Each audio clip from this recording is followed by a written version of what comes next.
సుమారు 6 దశాబ్దాల క్రితం నాగరికతకు దూరంగా కొండపల్లి ప్రాంతమంతా అడవులతో నిండిపోయి ఉండేది.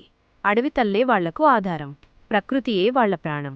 ఆ కొండ మలుపులో ఆకాశమంత ఎత్తున పెరిగిన ఒక పవిత్రమైన వేప చెట్టు. ఆ చెట్టు గాలిలో ఒక తెలియని శక్తి. ఆ వేపకొమ్మల చాటునే చల్లని చూపులతో అమ్మవారు వెలిశారు. అడవి బిడ్డలందరికీ ఆమె రక్షా కవచం. అది ఒక మహిమాన్వితమైన క్షణం. ఒక వ్యక్తికి ఆ చెట్టు వద్ద అమ్మవారి దివ్యరూపం సాక్షాత్కరించింది. అది కేవలం ఒక కల కాదు, ఒక నమ్మకానికి పునాది.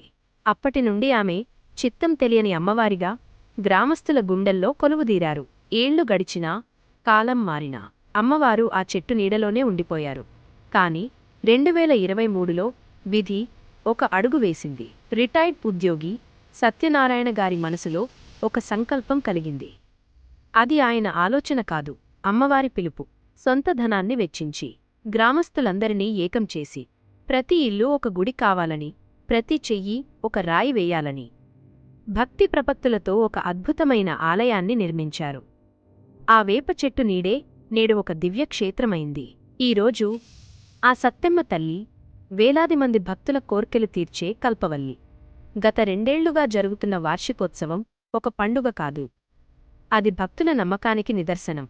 ఇది కేవలం ఒక గుడి కథ కాదు, ఒక అద్భుత దృశ్యం. జై సత్తెమ్మ తల్లి.